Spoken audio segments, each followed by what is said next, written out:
Forge FC is ready for their upcoming match. Simply stunning stuff! And finally, their goal! My word, what a rocket! Now, let's get you up to date with Anthony Urciuoli and Match Day Preview on the Forge Audio Network. Hey, Forge fans, it's the Forge Audio Network. I'm Anthony Urciuoli. It's a Match Day Preview, and what a match we have in store for you. Pacific FC in town in Hamilton on Saturday at 7 o'clock to take on Forge FC. Make no mistake about it. Pacific, the most in-form club in the CPL right now, after just running roughshod over, Vancouver specifically, but in general, it's a team that scores quite a bit of goals, and Forge is going to have their hands full. It's one thing that this is it's a rivalry match anyway, but when you have Pacific playing the way they've been playing, you have Forge being in first place, being who they are. The history between these two clubs, it just, we're in store for something special. You just kind of get that feeling, and it all happens in Hamilton. You can be there live, forgefc.ca/tickets. Also, it's the annual Pride game, which, I can't wait to get my hands on one of those Pride Forge hats. T-shirts will be there as well. Also, proceeds, a portion of them will go to Spectrum Hamilton. So you're also supporting youth in the community. There's no downside to any of this at all. So be there, get your hands on some merch, and enjoy the match, because it should be quite the show. If you haven't been paying attention to Pacific, they're the belle of the ball at the moment. Currently in second place in the table. Forge with a point up. They have 16. Pacific is 15, but Pacific also has a match in hand. So this could go south if Forge drop points to Pacific on Saturday, also giving up a match in hand. However, on the flip side of that, a win Saturday guarantees a little bit of cushion between Forge and Pacific. Forge, I think they want to be better at home. I'm just going to go out on a limb.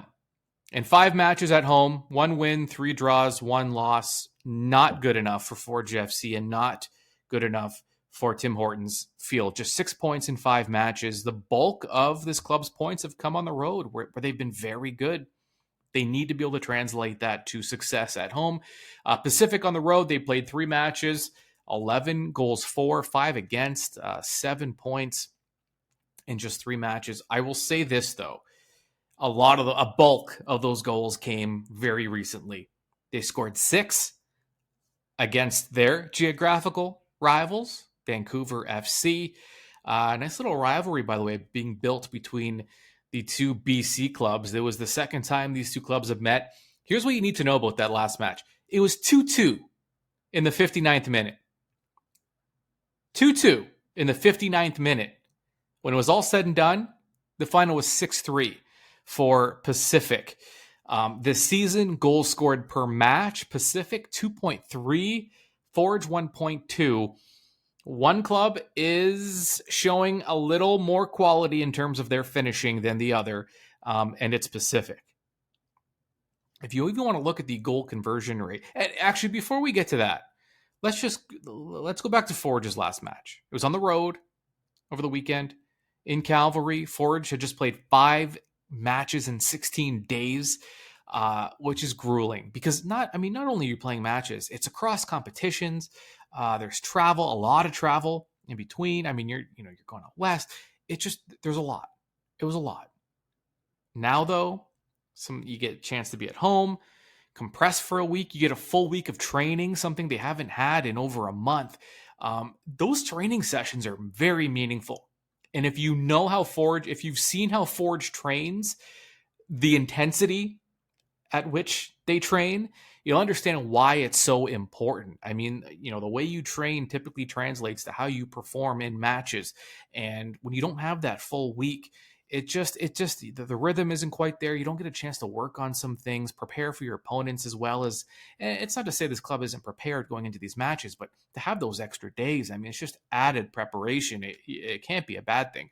So Forge now, full week to prepare, and they will take on Pacific. After that match against Calgary, the last match, where Forge scored a 94th minute equalizer. It was Jordan Hamilton after a just flawless Kyle Becker delivery, which we shouldn't even be surprised at anymore, but still just very pretty to watch. So Jordan Hamilton securing the point that Forge really needed after that long stretch of games. By the way, here's Bobby Smirniotis after that match talking about his club's resiliency.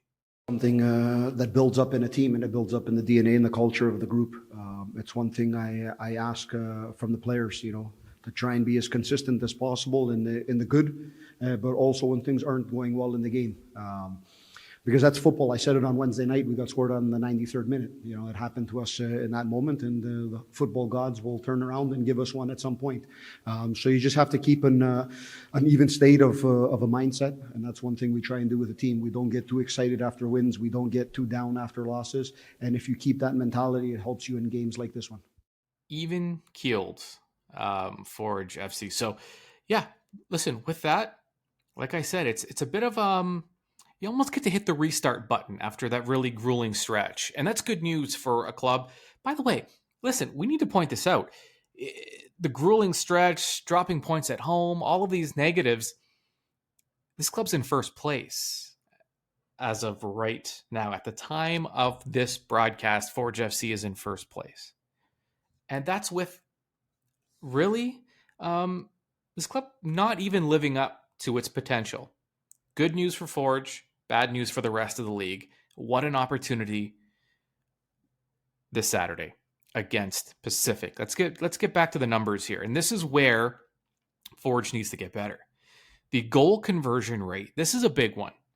We've seen Forge dominate games, dominate possession, time on attack, dangerous opportunities, shots on target, all these things, touches in the opponent's box. It just has not translated to enough goals.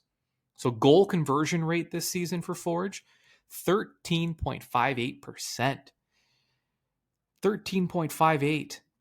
By comparison, Pacific this year, 22.5.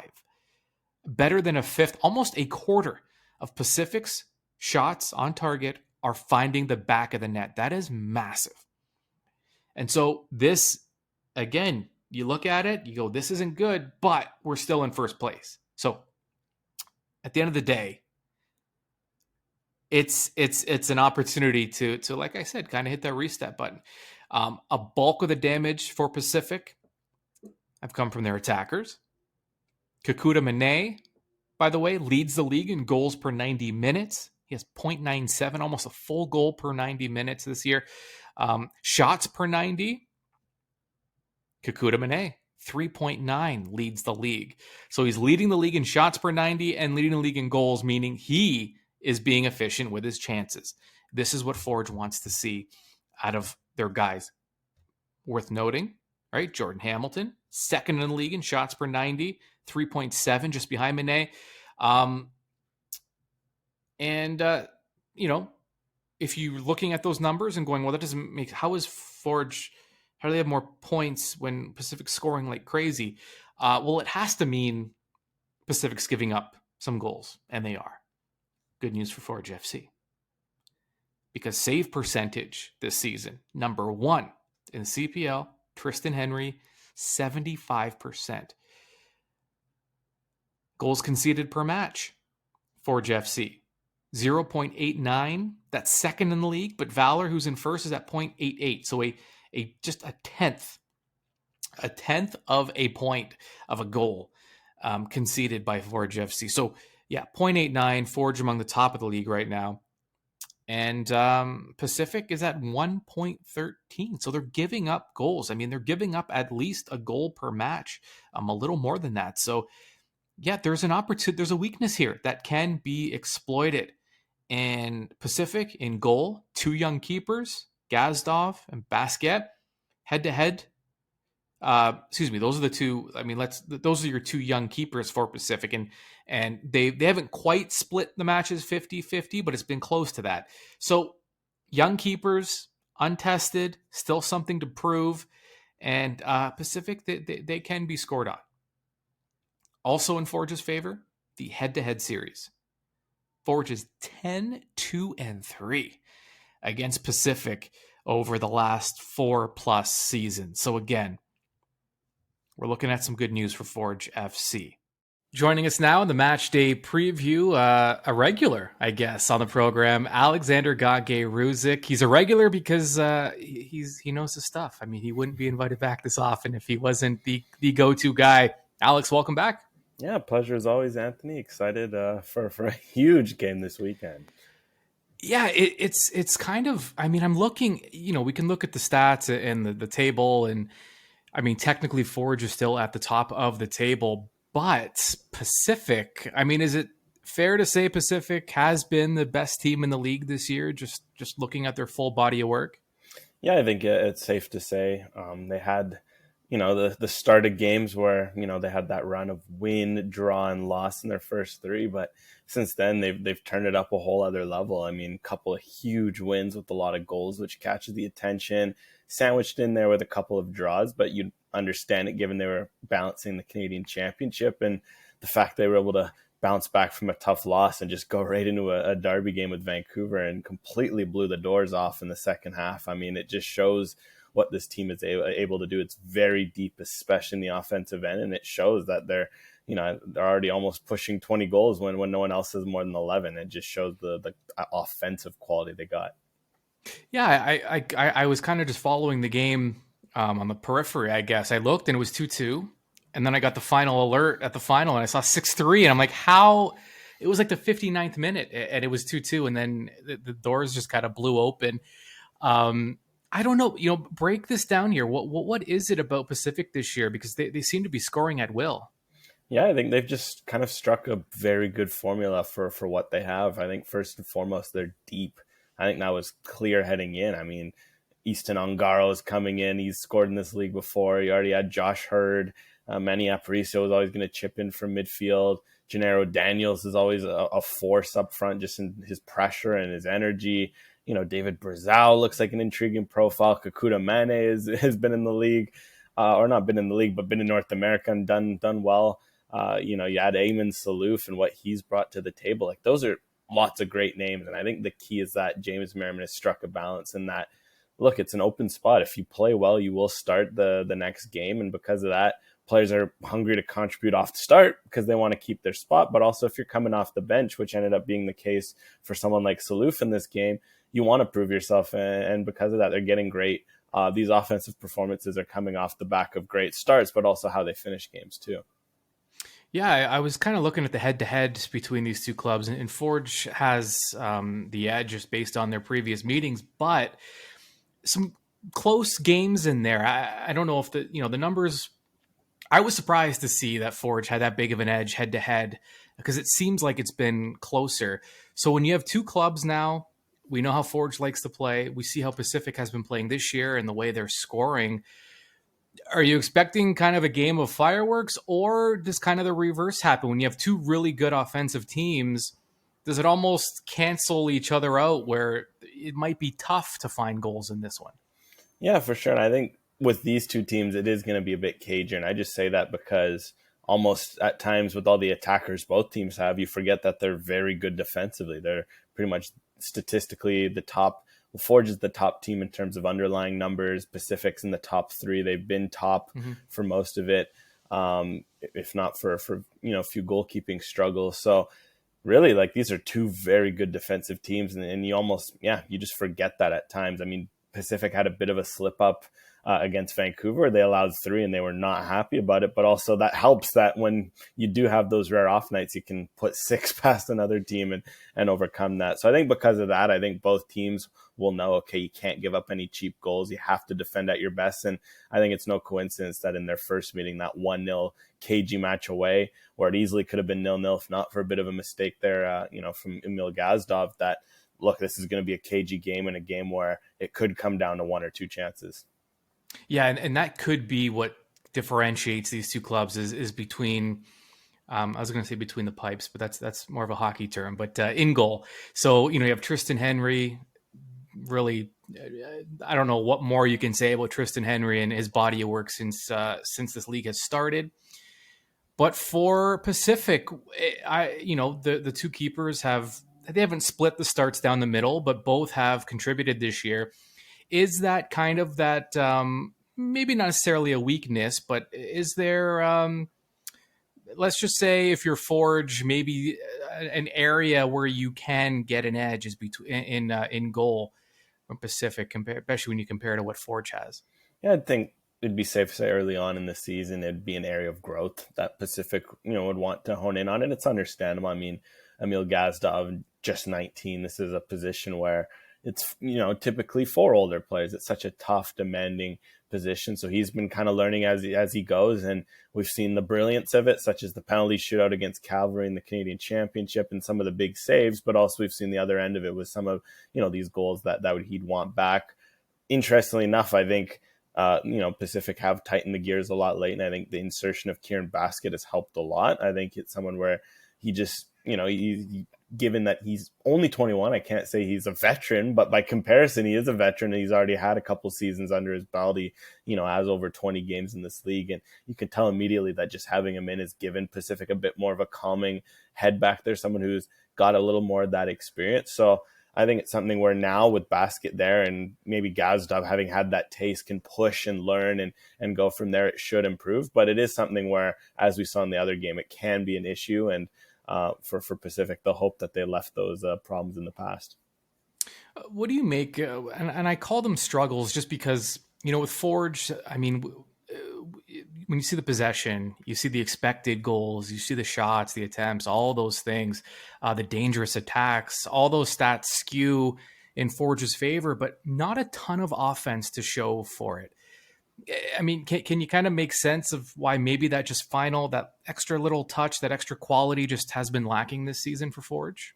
Yeah, it's a great question. It's one I've been pondering myself because, again, you look at the underlying metrics, like Forge is doing very well in terms of chance generation. You watch the games, they're spending a lot of time in the final third, but it's right, when it comes down to these big moments, they're not executing. And I feel like it comes down to a multitude of factors. I think one is just, sharpness and rhythm. Sometimes with your forwards, you just got to get them going. And then as you see with Pacific, all of a sudden they were struggling at the beginning of the year. They got their guys going and now it's just rhythm and everyone's kind of in that moment. Another one worth wondering about Forge is just if fatigue's catching up to them. It's in the sense that, look, this is a team filled with returnees and, they played together in Champions League and CONCACAF League and all these exploits. Over the course of 3 to 4 years, that stuff can add up to you, especially at moments like this, where it's kind of the early on in the season, they just had a heavy accumulation of Canadian Championship in the league. And you can just kind of hit like a mental block, a block of sorts. And, where maybe you don't feel fatigue, but just maybe, it's a bit of a grind, that mental fatigue from playing so many games. So it feels like for them, because of both, if you're looking at both of those factors, if you want to call it sharpness, if you want to call it that fatigue, usually it just, requires one big game, one big outburst. And, for Bobby, maybe it'll just also require rotating through, playing with some combinations. Maybe you'll see a bit more Pacius on the wing and Campbell up front. Maybe it's Pacius and Hamilton, a pair that we haven't, seen all that often at Forge or something along those legs to get it going, because the pieces are there. That's no doubt. Yeah, and one player that has, we can talk about fatigue, and that's an interesting point you brought up. But Kyle Becker looks like he's, still a kid, the way he's been playing this season, the energy, the work rate, and the creation too. Just, the playmaking ability was always there, but it's really been something that he's been showcasing this season. It just, to have a guy, face of the franchise, the captain, and it seems like every year people want to kind of say like, oh, maybe he's kind of on the downslope, and maybe Noah Jensen's about to come in and kind of be the permanent starter. But Becker's having, at least up to this point, one of his better seasons, I think. Yeah, and he's thriving in this sort of new role he has, where it's not, say, like 2019 or 2020 Kyle Becker when he was the guy. He was the guy doing everything. Everything would run through him. He'd play every minute of every game. He has these moments where he doesn't have to be the guy. He can take a night off and, you're going to throw in a Noah Jensen if he's, if Kyle Becker's looking tired. You have games where he doesn't have to take every set piece or every penalty, every, make every run, et cetera. And I think just this fact he's been able to kind of play in this more of a free role, plus when he's in midfield now, because there's, a quality glut of midfielders who can defend. Think of your Hojabapours and your Boubacar Sissoko's and Achinoti Janssen's. kind of allows Becker as well just to focus on the offensive side of his game and not as much hard running. And I think it's showing, because we know the talents, the 2 feet, the crossing, the shooting. And when you're not having to do as much hard running, especially maybe like someone like Kyle Becker pushing on, just hit 30 not that long ago and is pushing into that age, the more efficient you can be, the better it's going to help your offense. And I think it shows with some of the performances he's having. I was thinking about this. There is a path. I mean, it's not incredibly likely, but we could see a CPL club face off against Lionel Messi at some point. If everything, the stars align, it's not likely, but it's possible. I just remember the scene at Tim Hortons Field when Toronto FC was in town, and I can just imagine Lionel Messi playing at Tim Hortons Field. But we can hope. Is it too soon to call this weekend's matchup a CPL final preview, or are these two clubs? Does it look like these two clubs are going to be the ones to beat?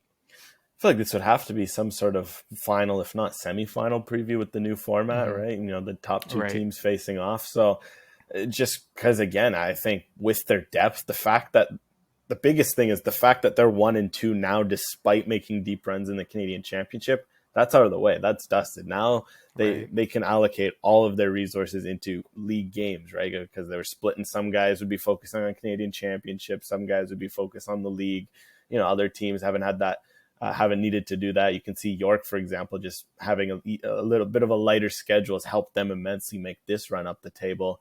So I think just based on their depth, based on what they've shown so far, the pedigree as well, which always helps to have been there and have won it before. Absolutely. I think this is an early, certainly semifinals preview based on what we've seen, and should be a heck of a game because of that. I always love these number 1 versus number 2 games, the Klassikers, as they say in Germany, or the Klassikos, as they say, elsewhere. So these are the games to live for, and I'm excited for that.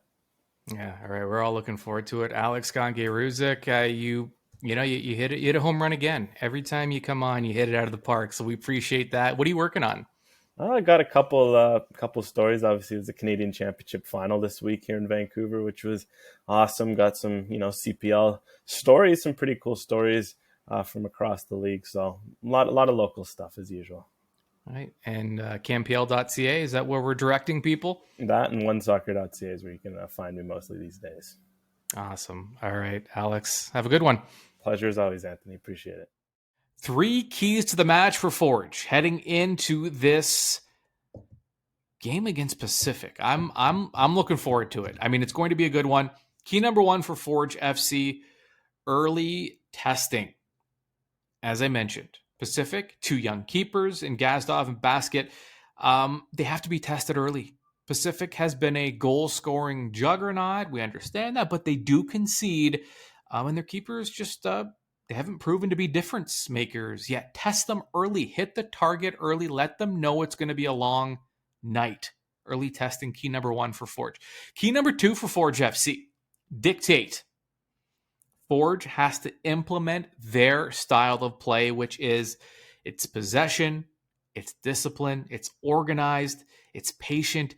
It's almost like a quick game of chess, right? When you're playing Forge FC. Do not let Pacific turn this into some kind of track meet where you're exchanging blows back and forth. Dictate the pace. It's your game. It's your stadium. It's your home. You need to be in control. Dictate. Key number 2. Key number 3 for Forge FC. And this kind of goes, this kind of, it just packages the main point together here. Key number 3, first blood. Forge has had to play catch up far too many times this season.